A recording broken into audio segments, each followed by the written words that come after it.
Estudo do livro Roteiro, livro de Emmanuel, psicografia de Chico Xavier, no aprimoramento, lição 7. Vidas sucessivas. O livro Roteiro nos convida a refletir sobre o mundo em que vivemos e também sobre os mundos em que já habitamos e iremos habitar. Fala-nos de nossa condição espiritual e da nossa interação com o plano material. Ao estudarmos sobre o perispírito na lição anterior, verificamos que, não obstante não ser visível aos nossos olhos, ele é formado por matéria e que são nossos pensamentos que atuam a todo tempo sobre a matéria. Diante destes conhecimentos, somos convidados, então, a uma maior percepção dos diversos intercâmbios que existem neste mundo material invisível para muitos.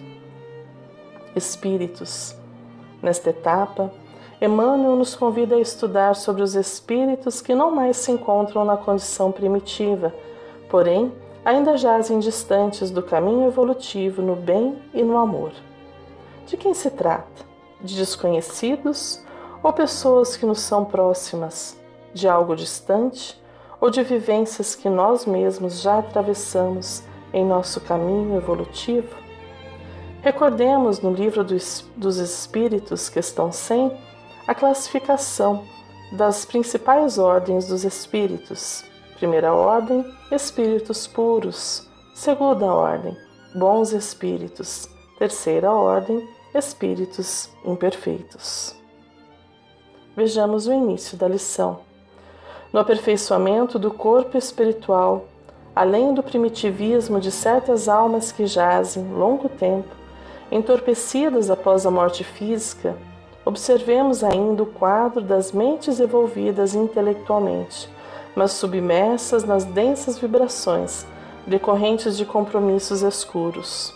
Não permanecem no regime da inércia, em sono larval, entretanto, agitam-se nos desvarios da loucura, criam imagens que vivem e se movimentam na intimidade delas próprias, por tempo indeterminado, cuja duração varia com a força do impulso de suas paixões.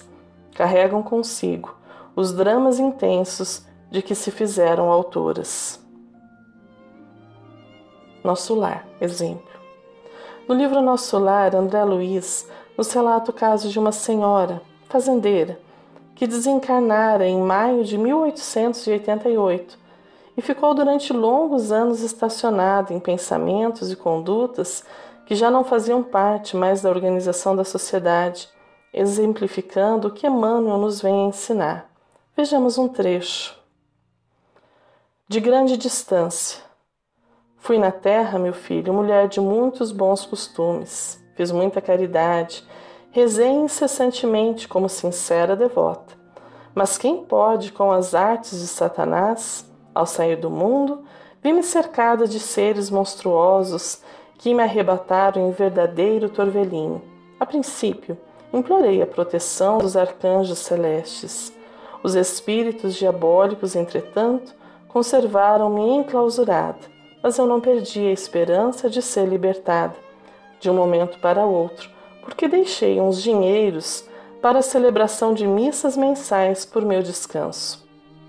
Atendendo ao impulso vicioso de perseguir assuntos que nada tinham que ver comigo, insisti. Como são interessantes as suas observações, mas não procurou saber as razões de sua demora naquelas paragens? Absolutamente não, respondeu, persignando-se. Como lhe disse, enquanto estive na terra, fiz o possível por ser uma boa religiosa. Sabe o Senhor que ninguém está livre de pecar.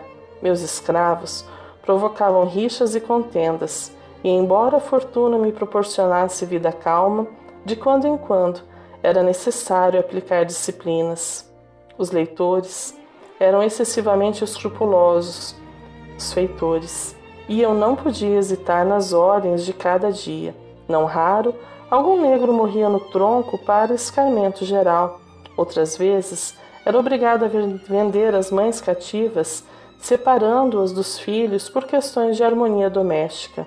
Nessas condições, sentia-me morder minha consciência, mas confessava-me todos os meses quando o padre Amâncio visitava a fazenda, e depois da comunhão estava livre dessas faltas veniais, porque recebendo absolvição no confessionário e ingerindo a sagrada partícula, estava novamente em dia com todos os meus deveres para com o mundo e com Deus. Agitam-se no desvario da loucura. O mundo prosseguia, porém, essa senhora, como outros tantos, jazia no pensamento em que se acomodara, fixando-se num tempo remoto, cujas ideias se coadunavam com seu estágio evolutivo. Observá-la é um convite a olharmos para nós mesmos, em busca de melhor nos conhecermos, verificando que ideias ainda conservamos em nosso íntimo e que são fruto de vivências passadas. Muitas vezes persistimos vidas e vidas, travando os mesmos desenganos, por não termos a coragem de assumir pensamentos equivocados, fincados no orgulho que não quer reconhecer o erro e recomeçar. Sigamos com o livro roteiro. Encarnada na Terra, a inteligência vive entre as provocações da esfera carnal e as sugestões silenciosas da mente. Quanto mais intelectualizada a criatura, mais profundamente respira no plano das ideias, influenciando e sendo influenciada. Amor e sabedoria. Recordemos a frase do próprio Emmanuel, que nos diz que para ascender necessitamos de duas asas, o amor e a sabedoria. Aquele que só aprimora o intelecto, mas estaciona no amor, é qual pássaro de uma asa só, que jamais conseguirá sair do lugar. Não obstante, onde estivermos estaremos interagindo, trocando pensamentos e sentimentos com quem nos afinizamos. Assim, estas almas jazem influenciando o meio em que se encontram. Compreender este fato nos permite também compreender melhor a sociedade em que nos encontramos e por quem ela tem sido influenciada. Há numerosos espíritos na Terra que já alcançaram valoroso patrimônio intelectual, atuando diretamente na condição psíquica do planeta como um todo, infelizmente, ainda arraigados na matéria como fim e não como meio, ou seja, acham que possuir lhes dará prazer e felicidade, não obstante a matéria não ter essa função em nossas vidas. Ela é instrumento divino para que possamos aprender e evoluir, não apenas intelectualmente e moralmente, aprimorando-nos para bem viver e permitindo que sejamos também ferramenta de auxílio aos que Deus coloca em nosso caminhar. Vejamos o que diz a Revista Espírita sobre uma sociedade material. É que quando a sociedade humana não tem outro objetivo de atividade senão a prosperidade material e o prazer dos sentidos, ela mergulha no materialismo egoísta, aprecia todas as ações conforme o bem que das mesmas retira, renuncia a todos os esforços que não conduzem a uma vantagem palpável, só estima os que têm posses e só respeita o poder que se impõe. Quando os homens só se preocupam com sucessos imediatos e lucrativos, eles perdem o senso da honestidade, renunciam à escolha dos meios, calcam aos pés a felicidade íntima, as virtudes privadas, e deixam de se guiar conforme os princípios de justiça e de equidade.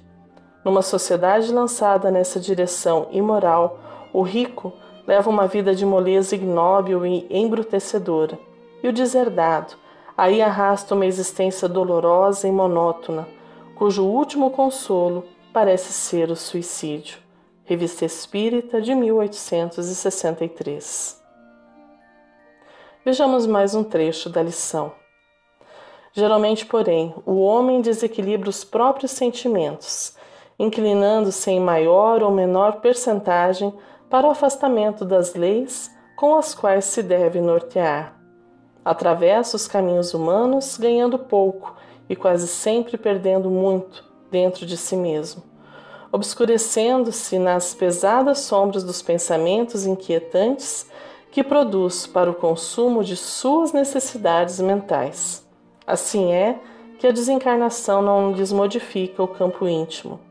Encasulada no círculo vibratório das criações que lhe dizem respeito, a alma sofre naturais inibições ante a paisagem da vida gloriosa. Não possui ainda o órgão de percepção para sintonizar-se com os espetáculos deslumbrantes da imensidade, encarcerada qual se encontra entre as paredes estranhas das concepções obscuras e estreitas em que se agita. A vida continua. Morrer não irá modificar quem somos.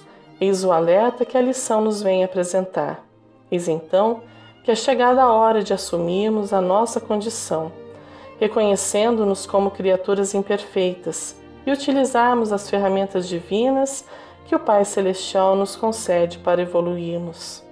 Se ainda não temos a elevada vibração para a sintonia com a espiritualidade superior, a existência desta já não nos é desconhecida, e através do trabalho e da perseverança do bem, iremos pouco a pouco nos aproximarmos destes mundos felizes que tanto almejamos. Ao olharmos a natureza, temos a oportunidade de estudar as leis divinas operando de forma harmônica. Eis que nos seres onde a inteligência e o raciocínio ainda dormitam, o instinto impera e nos revela uma harmonia que decorre das leis do Pai Maior. Se no pouco que já somos capazes de observar, já reconhecemos a grandiosidade do Criador, imaginemos quando deixarmos esta condição evolutiva e conseguirmos sintonizar em vibrações mais altas. Paulo de Tarso sentiu que assim o era e disse: nem olhos viram, nem ouvidos ouviram, nem jamais penetrou em coração humano o que Deus tem preparado para aqueles que o amam. Sigamos com a lição.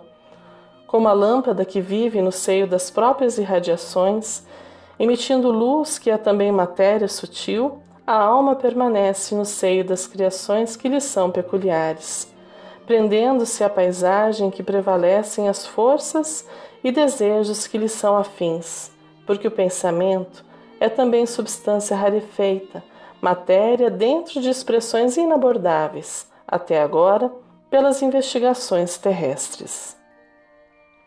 Luz é também matéria.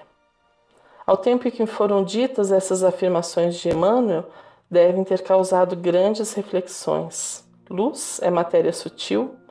Pensamento é substância rarefeita? Pensamento e luz, matéria?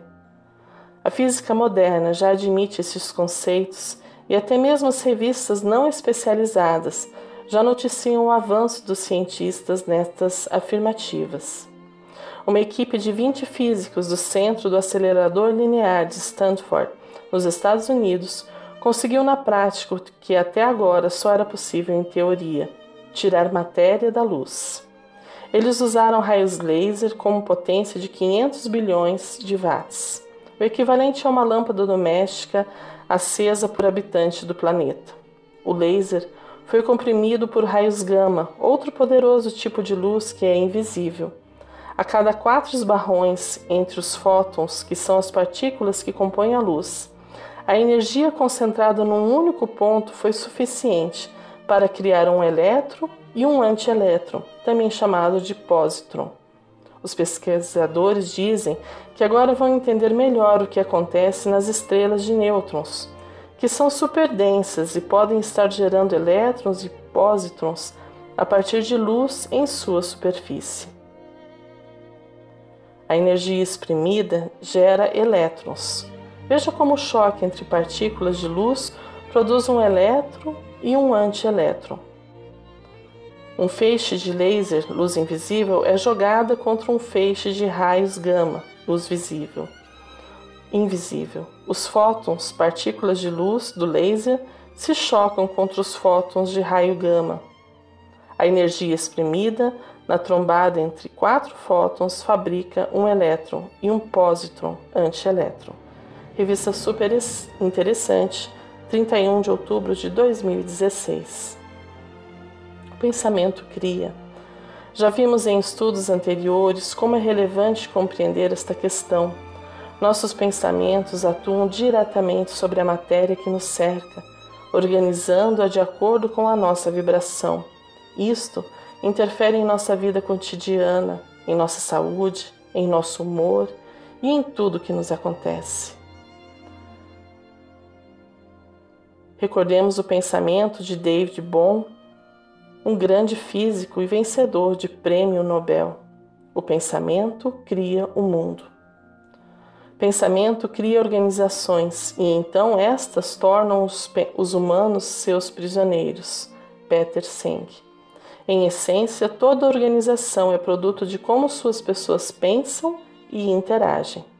Os modelos mentais das pessoas e a forma como elas se interrelacionam criam a realidade organizacional. Caminhemos mais um pouco com Emmanuel na lição de hoje. Podendo alimentar-se por tempo indefinível das emanações dos próprios desejos, entidades existem que estacionam durante muitos anos dentro dos quadros emocionais em que se comprazem, atrasando a marcha evolutiva, até que reencarnam na recapitulação das experiências em que faliram, retomando o serviço de purificação interior para a sublimação de si mesmas. Desse modo, somos defrontados por dolorosos fenômenos congeniais. Suicidas recomeçam a luta física no círculo de moléstias ingratas, e criminosos reaparecem no berço com deploráveis mutilações e defeitos. Alcoólatras regressam à existência em companhia de pais que se sintonizam com eles, e grandes delinquentes reencetam a viagem do aprimoramento moral na esfera de provas temíveis, quais sejam as de enfermidades indefiníveis e de aflições dificilmente remediáveis. O que você pensa, você cria. O que você sente, você atrai. O que você acredita, torna-se realidade. Pensamento atribuído a Buda. Se a morte não nos modifica, forçoso reconhecer que uma nova encarnação não é uma carta em branco. Nosso espírito trará suas emanações, fazendo-as interferir na constituição do perispírito e do nosso corpo físico. Reconhecemos assim que nossa trajetória evolutiva não apenas não dá saltos, como é uma corrente contínua, interligada, em que cada impulso a faz vibrar para cá ou para lá. Vibrar no bem ou no mal é sempre uma escolha para o espírito. Porém, o aprimoramento moral requer de nós esforço continuado, trabalho árduo, para vencer as barreiras que nós mesmos estabelecemos ao longo dos milênios. Encontramos no livro Céu e Inferno valorosas considerações que nos auxiliam a compreender estas questões. O Espiritismo não vem, portanto, mediante sua autoridade privada, formular um código de fantasia.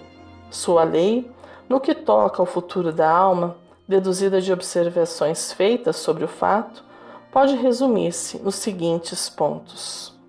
A alma ou o espírito sofre, na vida espiritual, as consequências de todas as imperfeições de que não se despojou durante a vida corporal. Seu estado, feliz ou desgraçado, é inerente ao grau de sua purificação ou de suas imperfeições.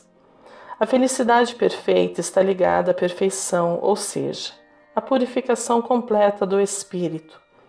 Toda imperfeição é ao mesmo tempo uma causa de sofrimento e de privação de gozo, assim como toda qualidade adquirida é uma causa de gozo e de atenuação dos sofrimentos.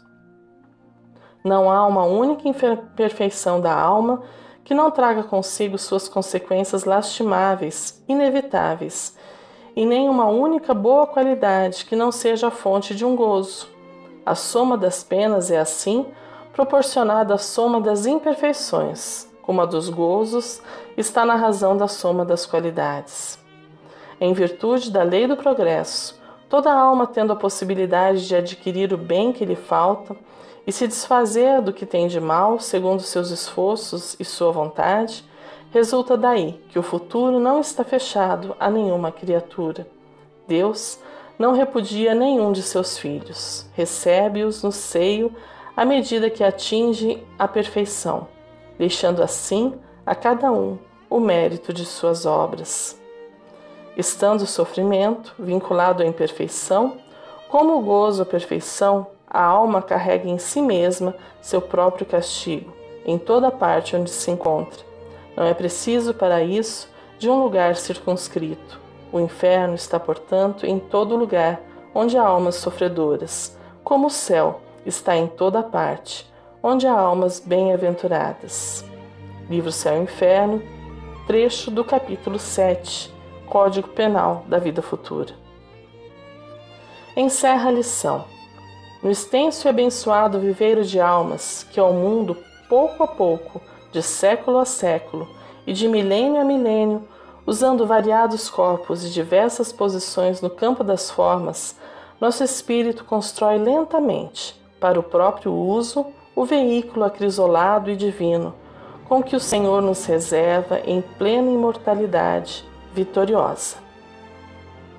Tudo o que nos acontece está sob a égide divina, e o nosso caminhar está amparado por leis que visam nos auxiliar em nossa trajetória evolutiva. Não caminhamos qual folha ao vento que parece não ter direção ou destino. Tudo que nos acontece é tijolo, sendo colocado lentamente em nossa casa. Somos seres em construção e o grande arquiteto é o nosso Pai Celestial. E para não ficar incompleta a nossa analogia, tenho para mim que Jesus é o grande mestre de obras, que conhece o plano do arquiteto e o cumpre com habilidade, dedicação e muito amor.